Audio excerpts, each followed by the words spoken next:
All right, so again, welcome to Coffee Cafe. Today is the first day that we are actually going to take a look and dive right into our class project.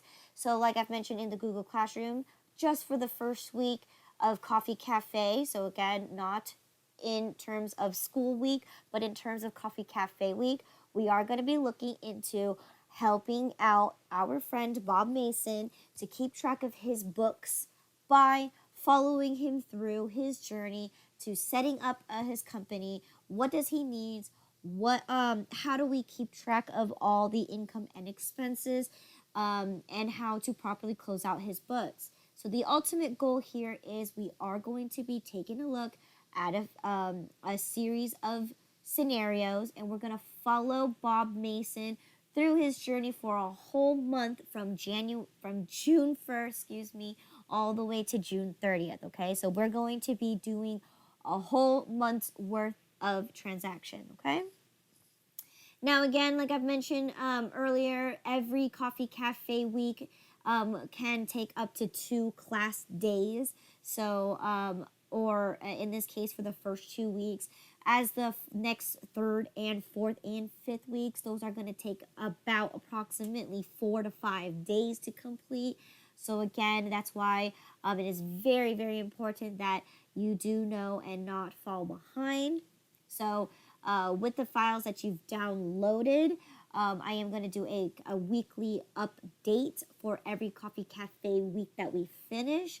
Everything will be up to date with answers as well as the files that you will be needing for the next portion of the Coffee Cafe, right? Now with the forms that I'm going to be using, I did mention that for the first week, we will be just primarily only using 3 for now. But as we progress through the weeks, I will be increasing and asking for other documents to be readily available, okay? At most at one time sitting, usually at the end of the week of Coffee Cafe, the most that you will have is 5 worksheets, workbooks open at one time, okay? So it's also very crucial that you do follow along on which forms that we are using, just because it is going to be a process where we are going to be jumping from one workbook to another workbook to another workbook, okay? But for now, for the first week of transactions, since we're trying to ease your way in and introduce you to Coffee Cafe and how we we'll take baby steps to get there, I asked you to have your 3 worksheets open, which is going to be your general journal, your general ledger, and your subsidiary ledger, okay? So I'm going to go ahead and introduce what each and every single one does and what worksheets and things that are included in each book.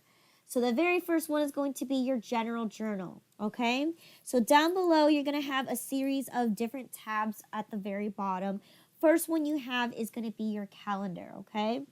Now the calendar is going to pretty much give you like a little overview of what to expect for the month of June. So again, we're not going to actually start buying our property until June 4th.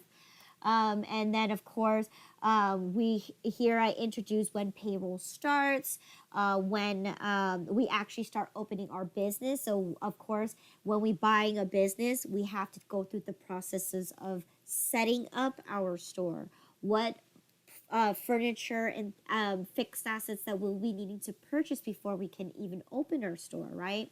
What are the necessary expenses that we have to encounter before opening our store, right? That's what the first 2 weeks are going to be. And then once we get ready to open our store on the 17th, then that's where we're going to start looking at sales and how to purchase our inventory and how to update our books accordingly, right? Whether it's updating our sales or updating our inventory or even updating our checking account. Okay, so and then we're gonna pay our employees on the end of the month right here on the 28th of June here. So therefore, again, we're gonna be looking at majority of the content that we've learned through the last 10 weeks and apply it through this exact scenario, okay? And see what a real life bookkeeper would actually be doing. Okay? And of course, we're going to also conclude week 5 as well as the adjustment entries to properly close out our books on the very last day here of June 30th, which in this case could be week 4 in our class period, right? The very last couple last weeks of class, we should be wrapping up Coffee Cafe. So that's the first thing that we have here is a calendar, okay? Very, very useful, okay? You have your chart of accounts, okay? What is your chart of accounts? If you remember, it is the list of the accounts that you will be needing to understand how to organize your transactions, okay? Because the next section we're going to look at is the journal. How do you organize your ideas? By journalizing the appropriate accounts.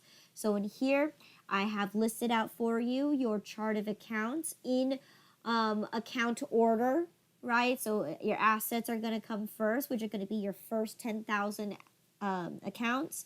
Your liabilities are their next 20,000 accounts. And then if you keep scrolling, your equity is going to be your 30,000. And then your revenues are going to be your 40,000.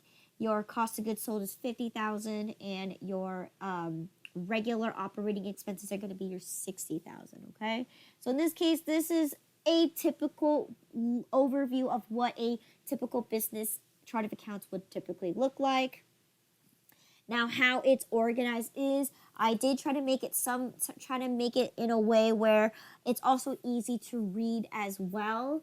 If you actually notice this on your chart of accounts, let's take a look at the very first account here. We have our bank account. It is in capital letters, and then everything underneath that is your checking, your petty cash, and your cash in register. Notice the number sequence. You got 10,000, you got 10,001, 100, 10,200, 10,300, and then the next one's the account receivable, which starts on 1,100.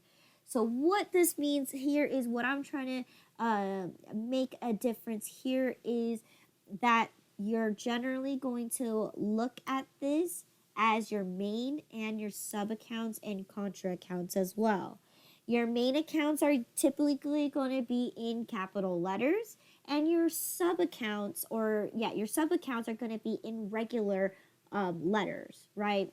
Lowercase, uppercase, combination between the two, okay?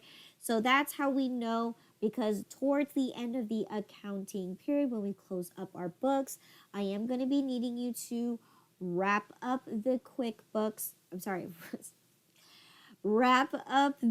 accounting period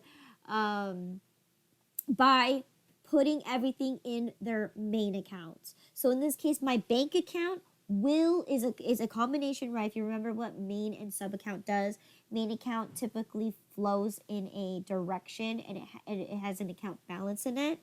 Typically, the sub account will give the main account more detail. So that means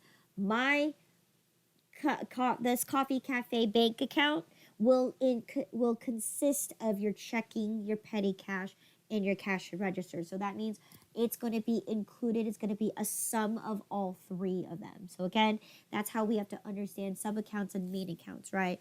Sub accounts give the main account more information and more detail. Okay, so just like inventory, right? If I scroll down to inventory is a very broad account, but if I actually look into the inventory, you're going to notice that I sell regular coffee, I sell Supreme coffee, and I sell ceramic coffee mugs, right? It's these items give inventory more detail. So that's why I want you to know this for so that when we do use our accounts, when we do our regular journalizing, yes, you're more than welcome to use the main accounts freely, because the purpose here is when we're trying to do our trial balance, we need to sum up our accounts, and a more efficient and better way to look at your information is, instead of having it all cluttered with all of these different miniature sub accounts, you can just shorten them and make them concise and put them all into the main category, okay? So in this case, that's just for you to know. So then when we do for week 5, I'm going to ask you to go ahead and do a trial balance using main accounts, okay? All right, and of course, we're introduced to the general journal, which we've seen many times before. It's going to have the date, the description, the PR, the debits and credits, right? We're going to be utilizing the 7 steps of transaction analysis to determine the debits and credit system, okay? The PR here is going to be the number that you use on your chart of accounts. So that's exactly why it is very crucial that you always have your chart of accounts on hand at all times, okay? Next we have here is your check register, right? Another key important fact is that when you are writing your checks, this is the best way to keep your checks in line, right? Making sure that every check that you write, you're making a detailed description on everything, or a detailed track record of your checking account. So in this case, if you are using a real checkbook, this is pretty straightforward, right? You have that little flap of paper that's usually on top. That's usually on top at the very top of your checking account or checkbook. That is typically where you write these information down. So in this case, for the best way to keep track of our information, especially when we are going to at the end of the accounting cycle, when we complete our bank reconciliation, it is key to keep a separate track record for your checking account. Okay. Other things that we have here is you also want to keep in mind and keep track of your deposits that you make, because this is ultimately how you're going to get the money into your checking account, right? In this case, we're actually going to be looking at physical, like for instance, if you received a check, it's not going to magically appear in your checking account. You're going to have to make a deposit that will, ensure the accuracy of when you get your bank statement. You'll do your bank reconciliation, and it should match the transactions that way, okay? So again, this is more so to help you keep track of all the deposits that you've made, but also for the ultimate thing of doing for your bank reconciliation, okay? Here we also have a copy of our purchase orders. So because we're looking at a very small business and we're helping Bob, we also have to help Bob in terms of keep track of what he's purchasing, okay? So we'll do that through purchase orders. Okay, so purchase orders, once again, are non-posting until the transaction actually goes through. Now, the best thing that we can do here is, as a small business, you do not want to purchase and not keep a track record, and then a bunch of items show up to your store and you're not quite sure why you bought these items. So that's why a purchase order is very necessary, to keep a good track record of everything that we buy and everything that we order, and that's also going to double confirm whether we receive the order in full or not. Because oftentimes when we use purchase orders to purchase inventory, we do have the possibility that the vendor may give us a split shipment where you only receive half of the items first, and then eventually you will receive the other half later on. So that is definitely something that you want to keep track of, is your purchase orders, just to confirm that the vendor has successfully fulfilled your order. Okay? So that is the first worksheet here. Now, if you're using the Word document, I did have to split this up in a couple different forms here, but in this case, with the ability and capabilities of having Excel, you're able to have multiple worksheets in one workbook. Okay, so that's already the first workbook there. Okay. The second workbook I'm going to introduce you to is going to be the general ledger. The general ledger, which is going to be step 4 in your accounting cycle. So what we're going to do here is I'm going to have you practice this, just so then it gives you, an idea of how the accounting behind the scenes works. Is that once you do your journal entry, right, and you've already gone through the 7 steps of transaction analysis, you're going to post it to your ledger, which once again, the difference between your journal and the ledger is your ledger is going to give you your running balance in each and every single account that you use. So in this case, this is going to list out every single account that's existing on your chart of accounts, and it's going to be giving you your account balance. So this is very truly important. That's why this step is after journalizing. And what I want to do here to give you a more accurate way of doing this, a more efficient way of doing this, instead of waiting to the end of your transactions for the week, I want you to post to your ledger immediately, okay? That way, when you do see a transaction go through, the number one thing that you should always be keeping track of is your checking account. Because if you're going to be constantly depositing money and writing checks left and right and spending money here, spending money there, you definitely want to keep track of the money flow that you have, because that is the number one thing that runs a business is, do you have enough money to be able to buy things, and did you record all the money that you've earned? So in this case, that is one of the accounts that is necessary that you have to constantly keep up to date in your ledger, is your checking account.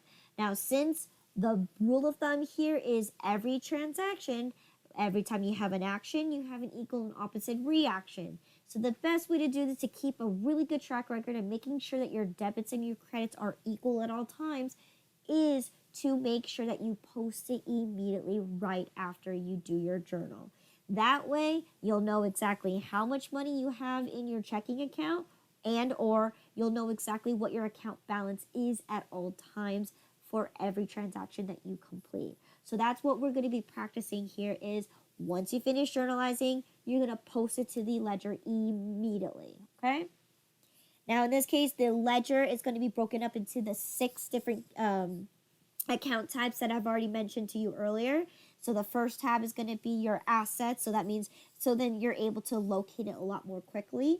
So first tab is your assets. Second is your liabilities. Third is your equity. Fourth is your revenues. Fifth is your cost of goods sold. And last but not least, you have your operating expenses as last. Okay. So again, they are in account order from your chart of accounts. So again, in account order, right? So you're able to look through this.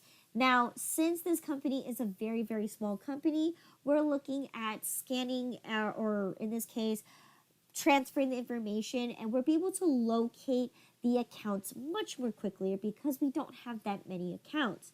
But if you're looking at in a business where they have more than 1,000 accounts, you definitely want to use some kind of method to help you search for your accounts. You definitely don't want to sit there scrolling until you can find it, right? So there are rules and regulations. So if you've already taken the Excel class, you should already know how to search up something in a column, right? You select the column or you select the row, whichever one it is that you're looking for, and you do your Control F, and then you type in the letters that you are looking for. In this case, there are less than 200, and there's less than 200 accounts on here, so you're able to locate it pretty easily. But oftentimes you can either use the title, which right here is on the top of the left corner of every single account. So right here it says bank, then it's checking, right? If you memorize your checking, if you memorize your chart of accounts, this will be much easier for you to look up your items. Or you can also look up the account number too by looking at this column here. And let's say you do use your chart of accounts and say, my chart of accounts is this number. Then you could just use that number reference to locate your account that you're trying to update. Okay? So that's this here. Okay? Now the third one I'm going to introduce to you is going to be the subledger. The subledger is going to be something that we use to keep track of the people in our business. Who are the people that are in our business? Well, the first group of individuals you're going to have is your customers, right? How are you going to generate your income if you don't keep track of your customers? In this case, right, these customers is for the reasons of having an accounts receivable. So yes, we will take a look at an example where we will be needing to keep track of our customers, right? And each customer is going to have a specific criteria, right? What is the invoice that you sent them? What is the items that you sold to them? What did they do for this transaction? So again, that is exactly what we're doing here for the customers. You have your vendors, which is going to be the people who either provide a product and or service to you. So again, keeping track of this is also how we keep track of our bills, right? Or also known as our accounts payable, right? So in this case, that is how we manage our books to be sure we know how many people owe me and how much money we owe other people, right? And the vendor names are going to be in alphabetical order, okay? And of course, we also have to keep track of our employees, making sure that we make payments to our employees. So that's exactly what the third one is. And of course, with the employees, I've already attached the circular e-table so we could do payroll. And we also are going to hire a 1099 worker for our company to be able to just give a little diversity from having a W-2 employee versus a 1099 worker help out in our company. And of course, I also have a sales order. So this is another way that you can also keep track of your customers as well as the items that you sell and you sell to your customers. Okay? So that is the 3 worksheets. Again, the other 3 worksheets is going to be, I'll go ahead and talk about that as we go through the scenario. So for week 2, that's when we're going to be starting to see the inventory worksheet. And then I know for this exact coffee cafe, we will be also looking at financial forms, which is going to be the place where we can do our trial balances. That's where we're going to do our financial statements, our adjustments, and et cetera, right? Those are what we're going to be looking at. So, and then the very last table in there is going to be depreciation, which is straightforward. They're just all the depreciation tables all into one for all the different fixed assets that we purchase, which is straightforward because we know exactly how to use the depreciation table. So that is the 6 different workbooks, but we're currently only going to be using at most 4 to 5 at one time. Okay. But for now, for this first week, we're only going to be focusing on these 3. So it's the general journal, the general ledger, and the subsidiary ledger, okay? So subsidiary ledger is going to be the people that we want to keep a track record of. The ledger is going to be the account balances. The journal is going to be keeping track of our transactions, okay? So now that I explained everything that you need to know for the how to use the worksheets and so on and so forth, right? I'll introduce you to all the workbooks. Now, let's go ahead and introduce you how we're going to be formatting this class. How is the instructions going to go? So for the first 2 weeks of Coffee Cafe, not class time, right? In the first 2 weeks of Coffee Cafe, I'm going to play the role as the accountant. You're going to play the role as the bookkeeper, okay? We're going to go through the series of transactions, and what your job is, I'll be asking you all the questions, and your job is to answer those questions for the sake of whether or not using the 7 steps of transaction analysis, right? Are you going to journalize this transaction? Yes or no? How are you going to journalize it? By using your chart of accounts, by using your accounting model, determining how we understand and break down this transaction, and then actually recording it in our journal and then posting it to the ledger. So once again, I'm going to walk you through the first 2 weeks, ask you those questions, and then week 3 and week 4, you're going to be needing to kind of do this on your own, but do it together in class. But you're going to tell me what to do because we're going to switch the roles. I'll be the bookkeeper, you're the accountant. You need to tell me how to journalize the transactions, okay? So that is definitely what I'm trying to do here is I'm trying to show you how to do the job. And then after you've done your 2 weeks of training for Coffee Cafe, you should be able to know as much to be able to complete the next 2 weeks, okay? So in this case, this is going to be your hands-on learning. This is where you're going to be needing to pull up all of that content that we've learned way back when in the last 10 weeks of class. And I will be bringing back a lot of materials that relate to chapter 1 and chapter 4, right? Especially because everything that you do and every transaction that you're looking at has a reason behind it. And that reason behind is going to be backed up by the rules of GAAP, okay? So now that I got through the whole entire introduction of Coffee Cafe, let's actually get started with the actual content and start practicing how to become the bookkeeper and the accountant, okay?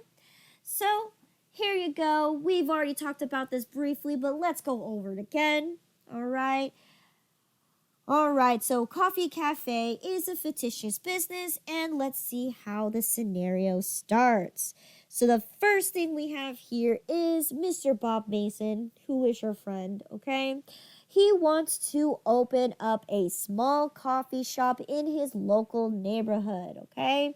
And of course, he gets advice on how to start up a business, and of course, does his research on his area to go ahead and look for retail places to go ahead and set up his store, okay? He asked you, okay, to intern for him to help him properly keep his books. So therefore, we're going to follow him around and make sure that all of his income and expenses are properly recorded, so then we can go ahead and, show him what it's like to run a business, right? And of course, he has $30,000 to invest into his company, right? So that's the first thing that we know here is that he had $30,000 already readily available to start up his business, okay? All right? So let's go ahead and see what happens here. So it says right here, we're going to start setting up his chart of accounts and general journals and general ledger, which we've already done ahead of time, right? I've already explained what everything is. Now, the chart of accounts, I'm going to tell you this right now, has every single account that you will be needing for this entire class project. We will not be adding any accounts, we will not be also subtracting any accounts. So for the sake of this learning, right, if you go and follow through the 7 steps of transaction analysis, use the chart of accounts because that's going to show you how to organize your business transaction. There's every single account that you will need to successfully be able to record what you need to record, okay? So there's no creating any accounts or anything like that, right? Everything is already set in stone and ready to go, okay? So here on May 31st, which is a Friday, okay? All right, Bob's friend, okay, who works at the bank, tells him that there is a small coffee shop business, right, who is filing for bankruptcy, okay, and is currently being short-sailed on the market. So he's telling Bob, hey, there's a shop that's right now currently on business or currently bankrupt. So go ahead and take a look at it, see if it's something that you like, and then go ahead and decide if you want to choose to buy it or not. So again, it's currently being short-sailed. So this is what we look here. Okay, the bankrupt's business went through an appraisal for its existing coffee shop assets. So in this case, right now, the coffee shop has $4,000 worth of furniture, has a coffee brewer that's slightly used, right? That's currently valued at $1,900. So right now, the business fair market value is going to be $5,900. Okay? And because, right, you, meaning Bob, decides to offer to buy this coffee shop for $8,000. So in this case, right, he's buying it for more than the value it is worth. Okay? And what do we call that? We are calling that extra gain as goodwill. Okay, so if you remember in chapter 11.6, I talked about when a business acquires another business, if the current book value exceeds or is less than the actual fair market value, right? And if you purchase the fair market value or the business at fair market value plus more, you are generating goodwill, meaning you have hopes that this business will take off because now you're in management. You're going to be taking over the business, so therefore you're putting in the goodwill in hopes to be able to turn this bankrupt business around and successfully become, a functioning coffee shop. So now that that is there, let's go ahead and calculate the goodwill generated from this purchase of a business. So in this case, Bob decides to buy the business because he offered $8,000 to purchase this business. So in this case, right, if the fair market value currently of the business is $5,900 and he decides to pay $8,000 for the business, how much goodwill is Bob generating from this purchase of the coffee shop? Okay. All right, so he ended up purchasing the furniture for $4,000. He ended up purchasing the coffee brewer for $1,900. Okay. And because he paid $8,000 for this business, how much goodwill did he generate for this business? Are you just subtracting the fair market value from the total that you purchased it for? Correct, because in this case, we're determining how much extra money did he put into this company.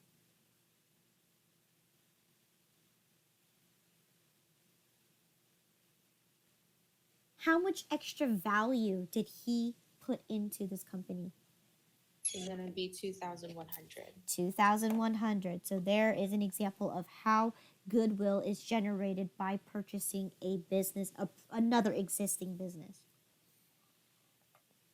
Now that he's purchased this business for $8,000, can we record this transaction?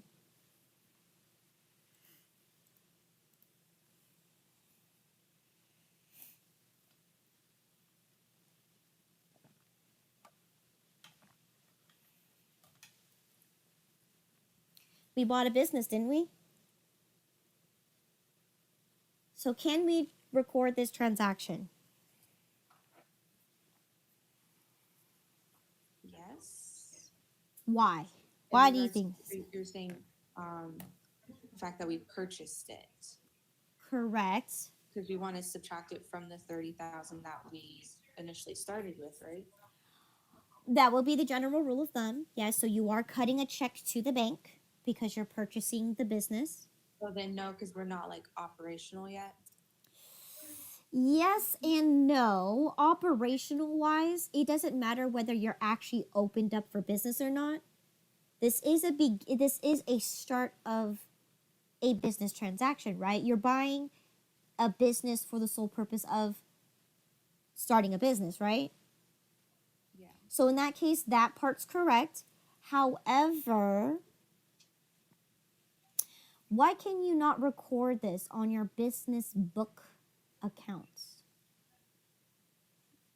What should be the number one rule of thumb here? So this is an accounting principle. What should happen? there should be an equal amount on both sides, right? I don't know. Okay. So in this case, right, Uh-huh. Bob has $30,000, right? Where is that $30,000? Um, well, I guess that would be in his personal account. I don't know if it's an investment. So has he transferred it already to the company? Correct. It's in his personal checking account. Okay. So can he write a business transaction on a personal account? No. No. So this is one of the rules, right? The business or economic entity. The number one rule that he needs to do is he needs to open a separate checking account for his business. So far, he made a personal transaction because he decided, I want to open a business. I want to run a business. So he bought this on his own personal terms. We haven't even established the business yet. Oh, I We see. only established that he bought a personal transaction for himself. Right. Okay, so in this case, um, we are not able to record this transaction due to the business or economic entity. Right? We need to open a business bank account. Which, what are the other criteria in order to open a business bank account? Well, we have to establish the business. You need to establish the business. So that is exactly correct. So in this case, on May 31st, yes, we went through the whole business of buying a company, but that is a personal transaction as of now. Okay? So then after we've purchased the business, right? Couple days later, on June 3rd, which is Monday, because a lot of stuff doesn't open over the weekend. So Monday rolls around and you went ahead and applied for a DBA name. This stands for doing business as name, okay? So doing business as is another way of saying you're not a corporation, but you're trying to apply for some kind of business name, right? You can't call this Bob Mason's coffee shop unless unless you're using your name as a business name. Okay, so that's what you have. What we're applying for right now, because right now it already exists as a old coffee shop, right? Since we're buying it off of from the bank, we want to revamp and change the name so we're able to make it a legal transaction, right?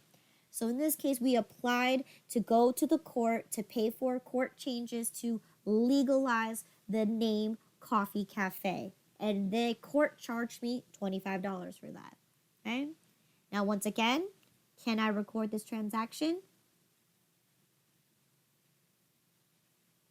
No. Not yet. Good, right? But it's definitely something you want to keep in mind of that, okay, I spent $25 just to go ahead and legalize my name and change it to what I want it to be for $25. Okay? So then the very next day on June 4th, right, we decided to apply for the Nevada State Business License, which cost us $250, as well as a city business license permit to go ahead and do business, right, for $100. So here's the application that we put into the system that we are going to be applying to get a business license. Okay, so for a doing business as license to go ahead and establish our business as Coffee Cafe. Okay, we're gonna establish it as a sole proprietorship. The date is going to be the 4th of June, and the owner is going to be Bob Mason. So here's all the address, right? So when we bought the business, this is the business's address right here. South Decatur, Las Vegas. Here's a phone number, and here's an email that we submit to the state and city to go ahead and get a business license. So we are legal to do business. Okay? So now that we submitted that in there, we now went ahead and opened up our business bank account. Okay? So in this case, when we opened our business bank account, we decided to open up in the main bank of Nevada. Okay, so here are the following things that we made a transaction for. Okay, we purchased furniture from the business for $4,000. We purchased the coffee brewer for $1,900. We generated $2,100 worth of goodwill because we purchased that business overall for $8,000. We just spent $25 for court costs, and we spent $250 for the state license and $100 for the city permit license. So in this case, right, overall, we spent all this money, and then now, of course, Bob's not going to walk around with $30,000 in his pocket. He's going to deposit the remaining amount in his bank. So in this case, he decided to deposit $625 into his business bank account. So now this is where we have to understand. Can we now journalize this transaction? Yes. Yes, because we officially now have our business bank account. So that means, yes, we can now transfer over the personal transaction into a business transaction because he originally invested $30,000 to start his business. So in this case, now we have to understand. First thing is we have we're going to deposit money into my checking account. So using the 7 steps of transaction analysis, we know for sure that will affect my business because now I actually have money to spend. So am I going to, by depositing money into my checking account, am I increasing or am I decreasing my checking account? You're increasing? You're increasing, correct. Now that I purchased furniture, right? Did I increase my furniture or did I decrease my furniture? Your furniture, you increase, Yeah. account decrease. Well, in this case, we spent the money to buy the furniture, correct? Mm-hmm. But in this case, we traded an asset for an asset, right? We spent money to acquire another asset. So in this case, I gained furniture, right? Right. And then I also gained the coffee brewer, right? I also gained goodwill out of this purchase for the business, right? And then we have to understand. Here, we bought a permit and license, right? And we had to pay court costs to change our name. So in this case, we identify that we're going to be needing to use an expense account. Okay? So now that we established the accounts that we're needing to use, let's go ahead and take a look at the business chart of accounts to determine whether we have those accounts or not. So let's take a look. Chart of accounts. Do I have a checking account? Yes. Yes, you do. Account number 10100. Okay? We've already established that we're going to debit the amount because we're going to deposit the rest of the money in there. Right? Second thing here is, do I have a furniture account?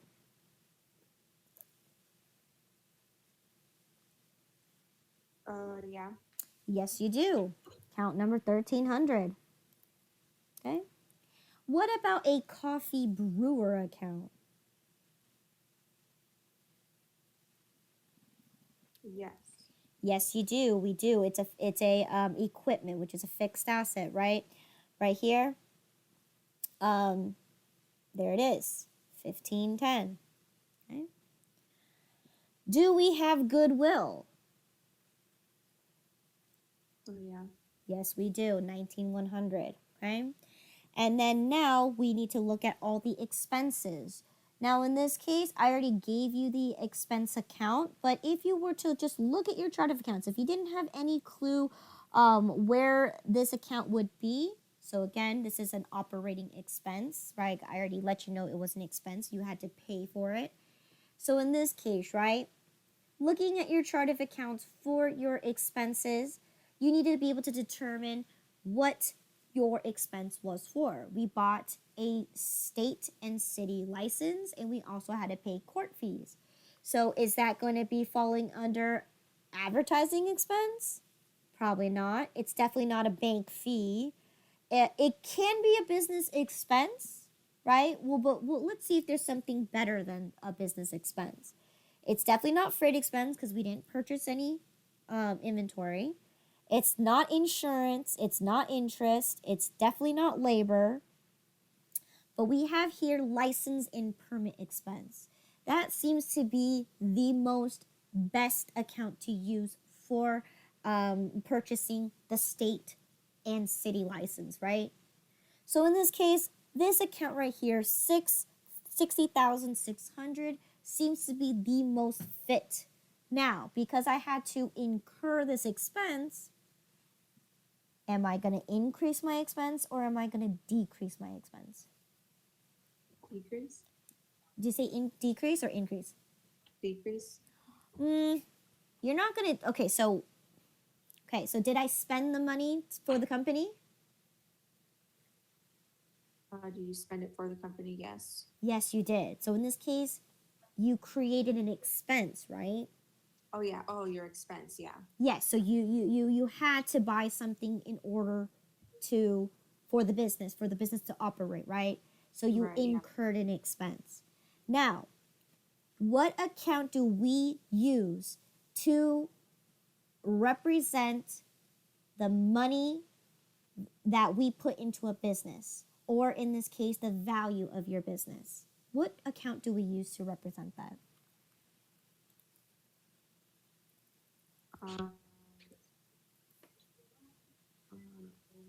The owner's equity. This represents the value of your company. Bob said he wanted to invest $30,000 into his company. That means his overall business must be worth $30,000 because he's investing that money into the company, right? So here you go. Do we have an owner's equity account?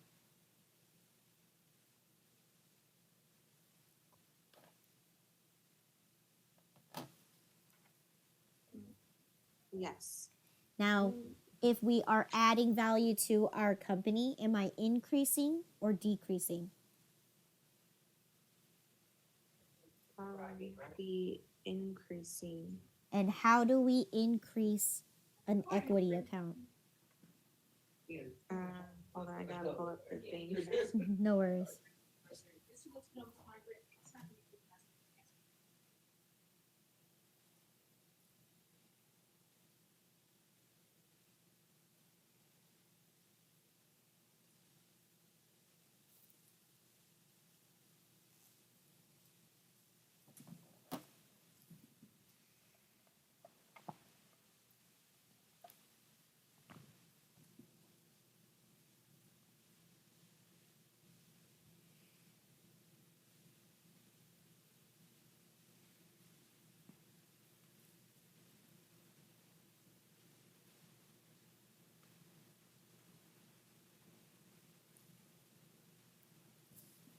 Okay.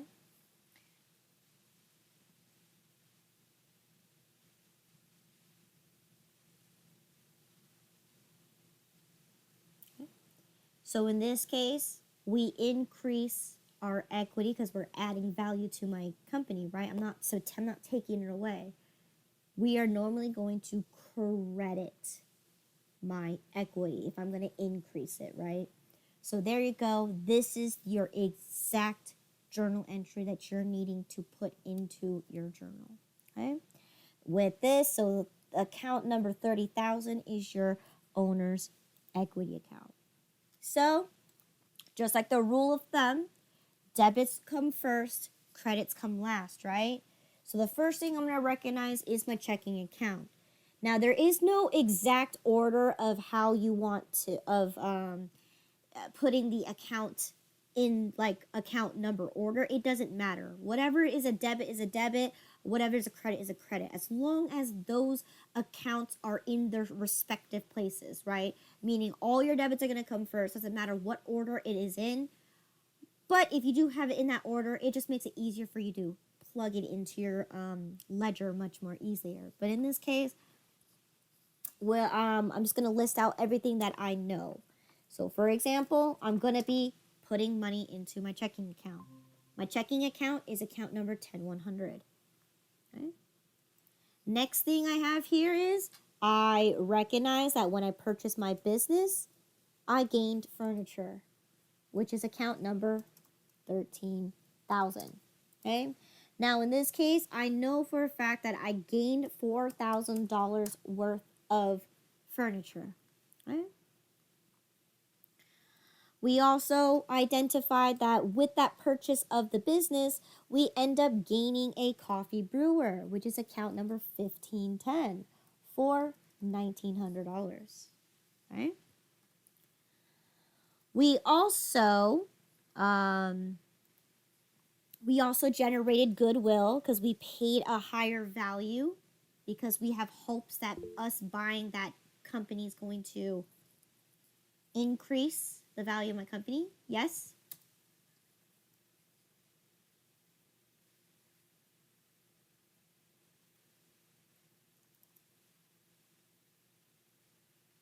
Okay. 19,100. Yes?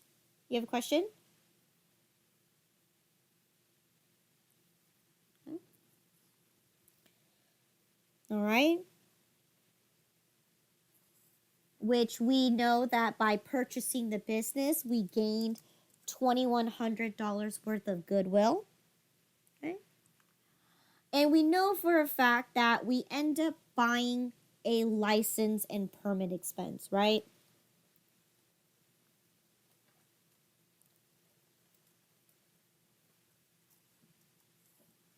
Account number 6,600. Now in this case, you could do, if you're using Excel, you can go ahead and do the math in here, right? We had $25 worth of court cases to change our name. We paid $250 for the state license, and we paid $100 for the city permit. So therefore, we spent $375 for getting our business license and permit. Okay? All right? So that's all the transactions we purchased so far for the business, right? And then the last account that we have here is going to be our total original investment, okay? Which we said is owner's equity, okay? Which we put a value of $30,000 in here, right? Now, there are two ways that you're able to do this to ensure that our debits and our credits match, right? You can either do an equal sum and figure out how much cash we're putting into our checking account, or you can put in that your total equity should be $30,000 and calculate and subtract all your purchases to figure out how much money you've put in here. In this case, I've already done the calculation for you. So I know that I'm going to be depositing $21,625 into my checking account. So a rule of thumb is that when we are doing our journal, our debits and credits must match on both sides. So I normally like to do equal sum here to ensure that I have not made any typos or any mistakes along the way. And in this case, it says that I have a total of $30,000 worth of credits, okay, in my owner's equity account. So we're not done yet because now we need to, last but not least, add a description to our transaction to let us know what we did for this transaction, right? But in this case, my total debits equal my total credits here. All right? So what I'm going to say here is, what did I do? Well, I opened bank account. Where? At Main Bank of Nevada. Okay? What did I do? Well, I purchased the business, so purchase business for $8,000. Okay, I did a state license for $250. I did city license for $100, and I also bought a court court court cost for $25 to change the name, and I deposited the rest into my checking account. So therefore, you could be that much descriptive.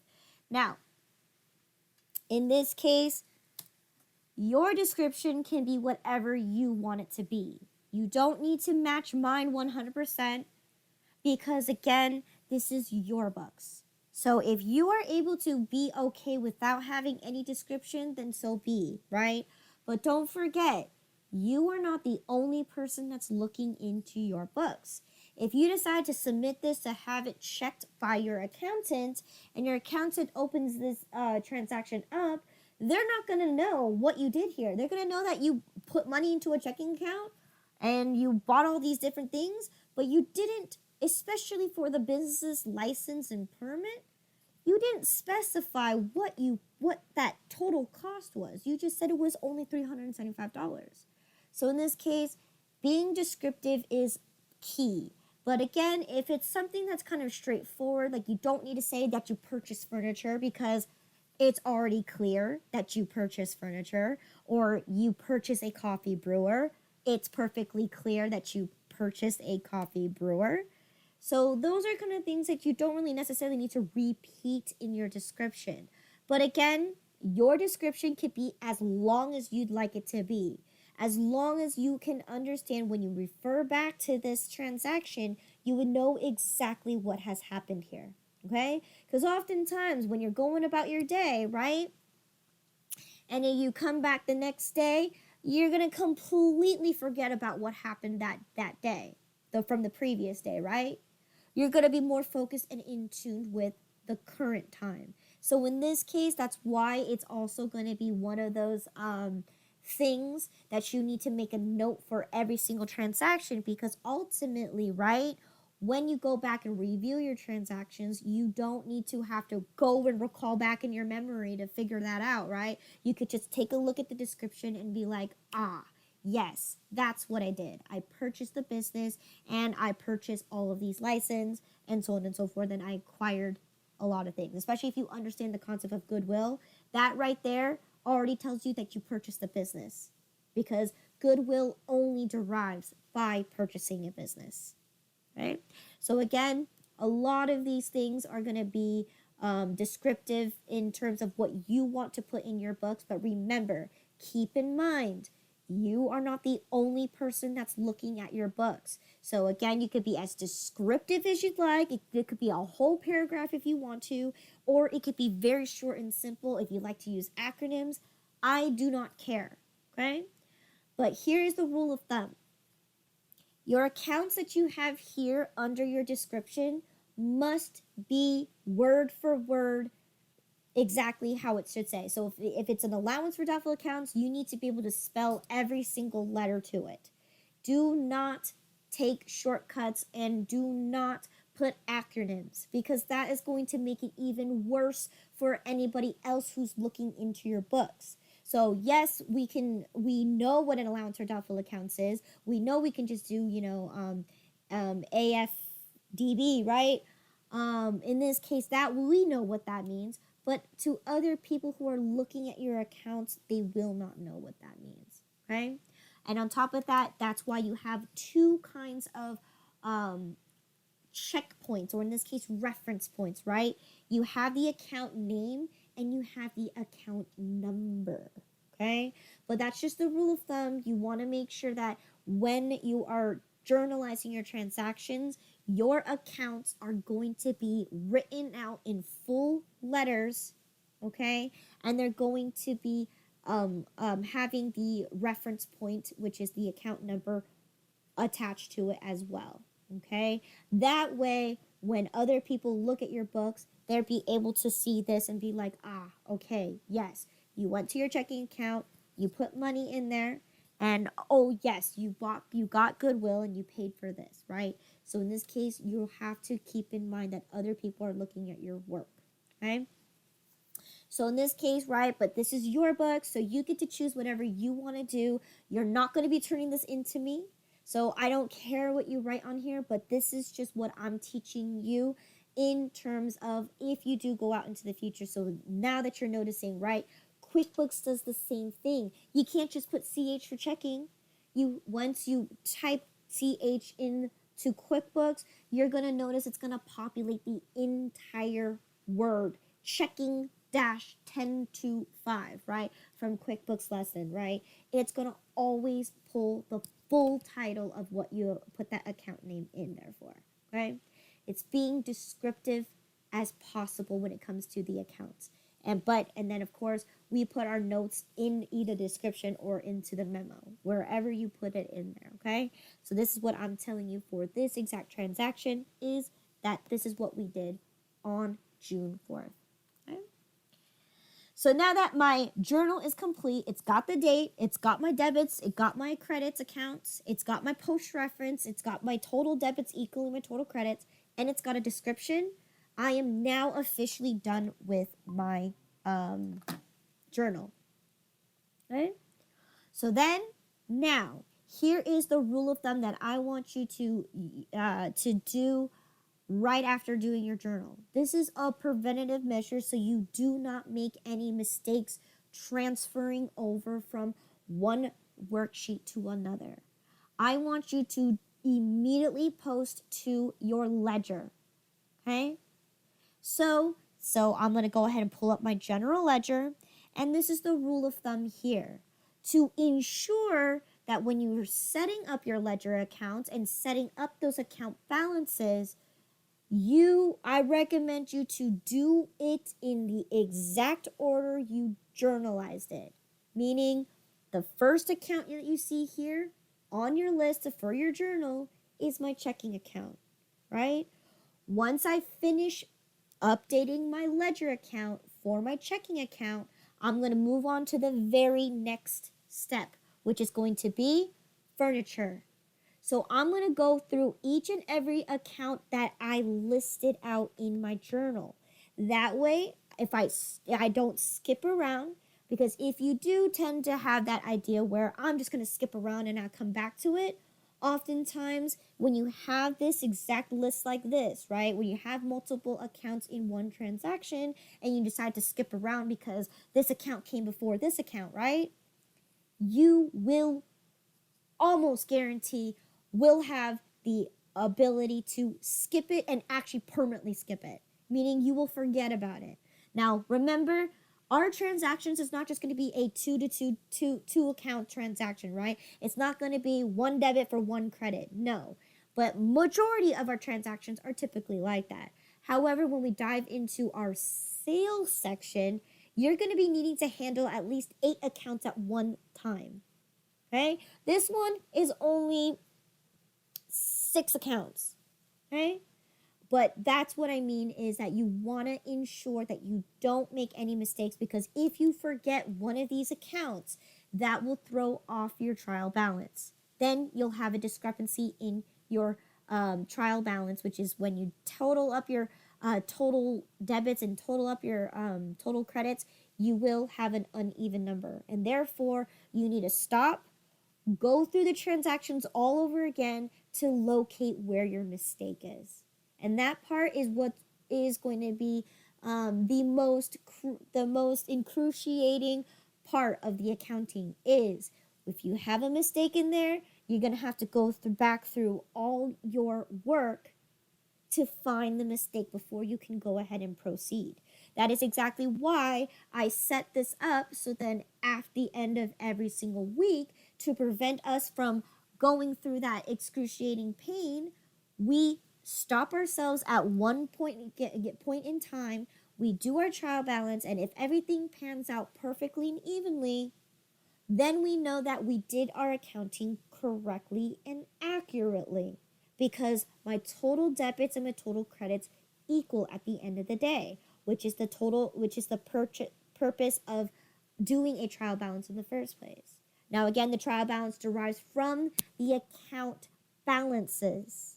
Okay, so that's why the accounting steps are very important, because one cannot continue without the other. Okay, so that means we can't do our trial balance if we haven't done our ledger, and we can't do our ledger if we haven't done our journal.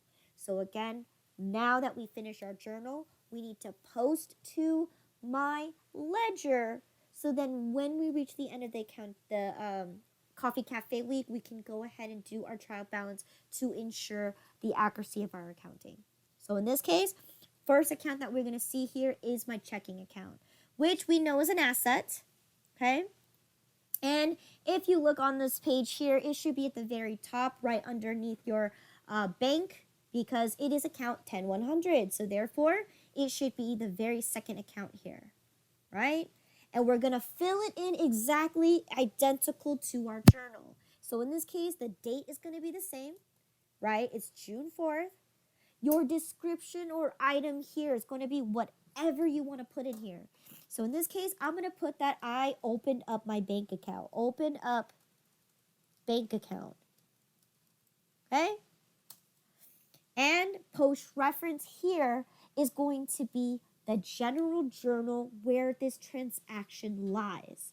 So if you look at the very top right corner here, it tells me that I'm on my very first page of my journal. See right here, page 1.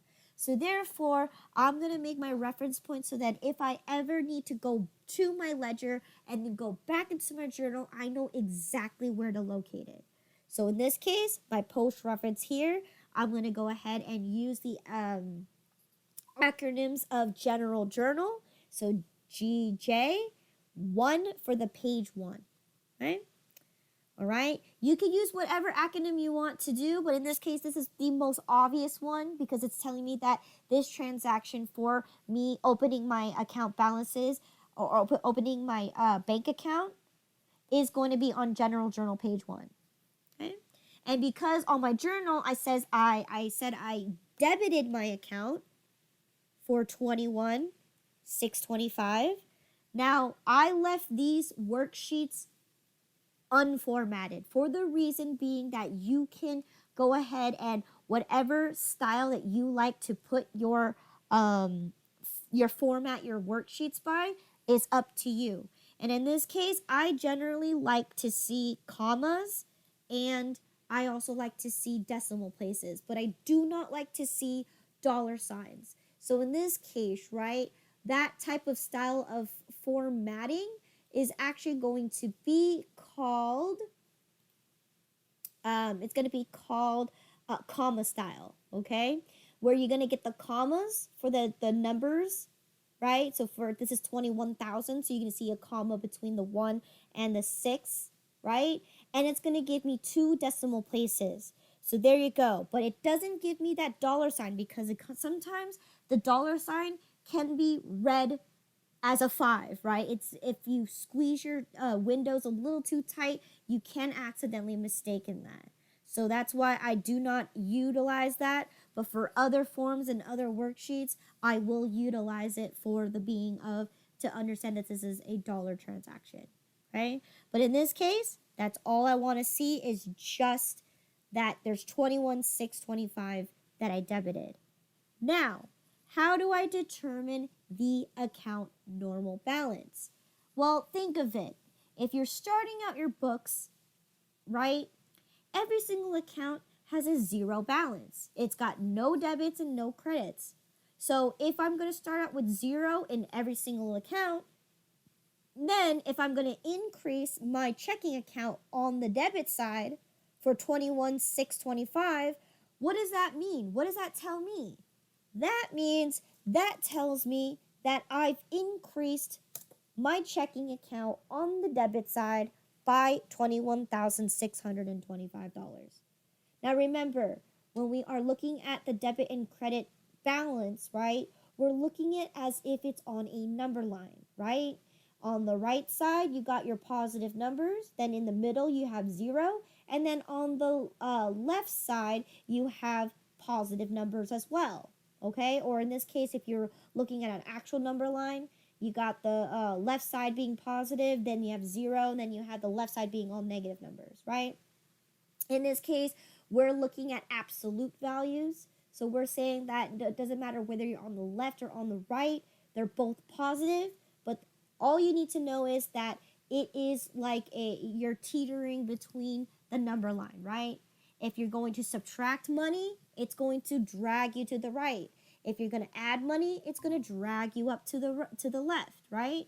So that's how we have to understand the number line issue, or when we are dealing with debits and credits. In this case, I went from 0, and then this journal here tells me that I am increasing my checking account to the left. So therefore, I'm going to have a debit normal balance. And that's where hence the word normal debit balance is, because you're increasing normally your checking account on the left side. Okay, so in this case, right here, it's 0 plus your debit here for 21,625. So therefore, you should have a 21,625 debit balance. Okay, so that's the first one. Now, as we go through our transactions, I will show you how to create that formula so it becomes a running formula, so you don't have to keep adding and subtracting every single time you do this transaction, right? With the ability of having Excel, you're able to do it much more quickly. Okay? So that's the first account. So the next account I have is furniture. So again, I enjoy actually just going ahead and scrolling down for this case, just because there's not that many accounts to even go through. Okay, so now that I scrolled all the way down here, I already located my furniture. So that's the first thing you're going to do here is, after you've successfully did the first account, the second account is next, which is furniture, which today is the 4th. And what you're going to do here is you're going to actually say, yes, you purchased furniture. Okay, purchased furniture, and then you can put the actual date from business, okay, on May 31st, whatever description or any information that you want to put on here. Now, notice this, I did not specify what the furniture was that I purchased, because in this case, I'm going to let you know now, we don't care about the furniture. You know why? We're going to sell it off immediately, because this is someone else's furniture, right? Especially when you're opening a business, if you choose to use old equipment, that is up to you. But in this case, maybe that furniture doesn't match what you're looking for or what you're going for. Maybe it's a completely different color that you don't ever want to use. So you want to get rid of it so you can go ahead and purchase new furniture for your coffee shop, right? Because we're trying to revamp this coffee shop.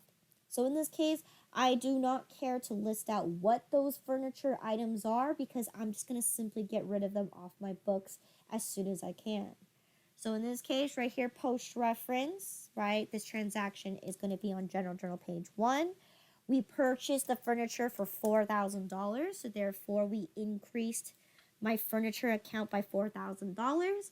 So therefore, that will result into having a $4,000 debit balance. Why? Because every account that I'm starting out with starts with 0. And if I'm going to go left 4,000 steps or $4,000, that means I'm going to be on the left side for $4,000. Okay.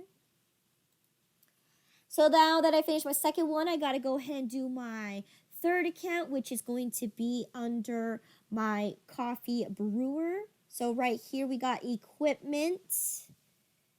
Right here, equipment. There's the first one here is coffee brewer. And I'm going to go ahead and identify that. Now, however you want to put this, you could say this. I'm going to go ahead and say coffee brewer number 1. Okay. And then you could say purchased from business on May 31st. Okay, it doesn't matter. Your description, you choose whatever details that you want to put in there. So in this case, I just said that I purchased it from the business on May 31st. Okay, this is my first coffee brewer. Okay, maybe I'll purchase another one later on in the future. We do not know. So again, General Journal page 1. and I purchased it for $1,900. So therefore, I've increased my account for my coffee brewer for $1,900. Okay. Let's see what's next on my account list is goodwill. Okay, so goodwill should be towards the end of your assets accounts here. So here's goodwill. Okay, it is the 4th right now. Now it's up to you what you want to do. You could say you got the goodwill from purchasing purchase business. Okay, on May 31st. So therefore, that's how you generated the goodwill, right? Which gave you $2,100 in value. Okay, so therefore, you're going to there. Okay. Now that I did my 4th account, my 5th account here is going to be license and permit expense. So once again, I'm going to go ahead and locate my tab down below for my license and permit expense. It's the expense account. It's going to be the last tab here on my operating expenses. And again, they are in alphabetical order. So in this case, I'm going to scroll down until I see my L's here. So I'm at P, so I went a little too far here. So here is office supplies. Okay, I have interest expense, so I missed it right here.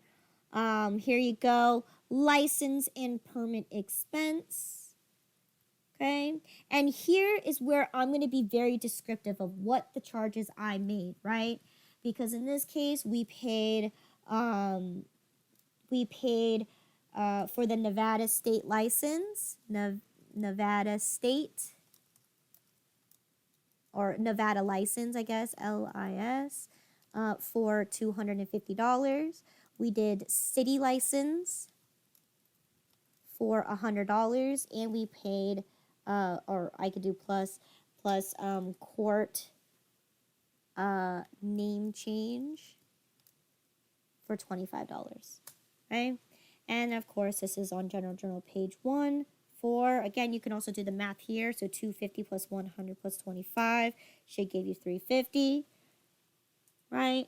And therefore, I should increase my expenses by that $375. Okay. Last transaction on my list is going to be an owner's equity. So in this case, I have to backtrack. So again, this is just so you don't skip around and do the accounts that come first in that exact order, because you will have the potential to accidentally skip and permanently skip it, and then you'll have discrepancies. Okay? Now, this is also the perfect opportunity for you to also make sure, since I have my journal side by side to my ledger, that when I'm transferring the number over from my journal to my ledger, I'm also making sure that I'm not making any typos at the end of the day. So I'm making sure that I'm entering in all my values correctly. So in this case, now that I'm working on a credit, I have to be very careful, because I don't want to accidentally put the wrong account wrong account information in the wrong area. So for instance, right, we've been doing debits. I don't want to accidentally debit a owner's equity, because that's going to tell me that I'm decreasing my owner's equity. Okay?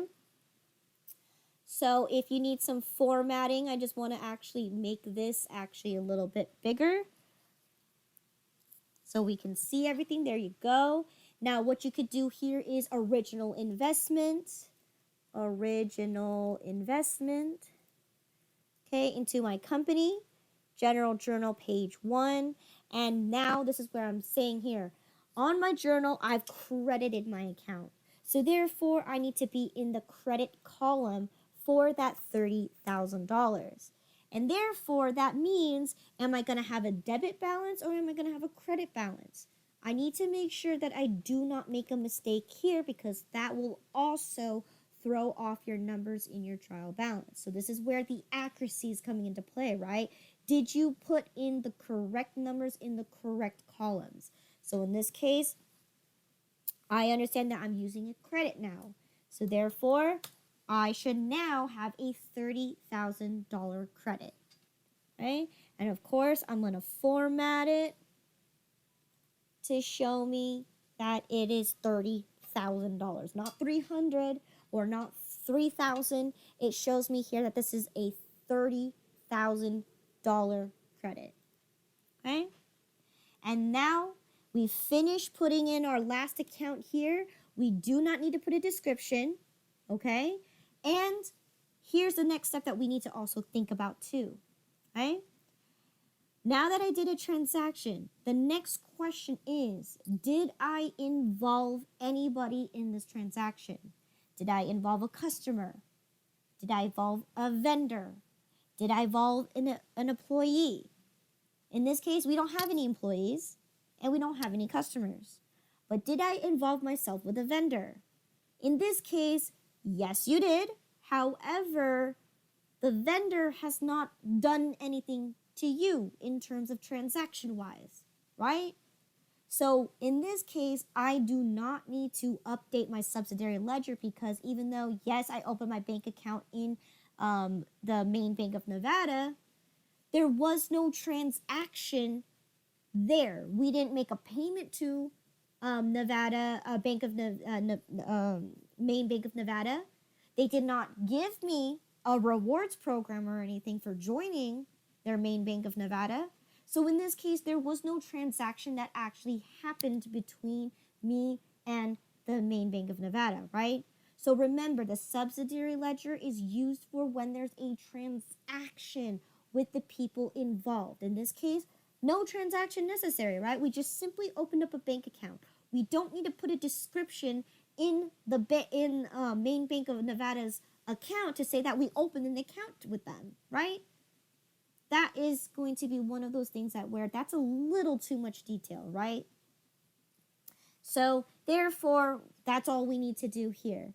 So now I finished my journal, I finished my ledger, so I don't need to use my subsidiary ledger. So that means my transaction is officially done.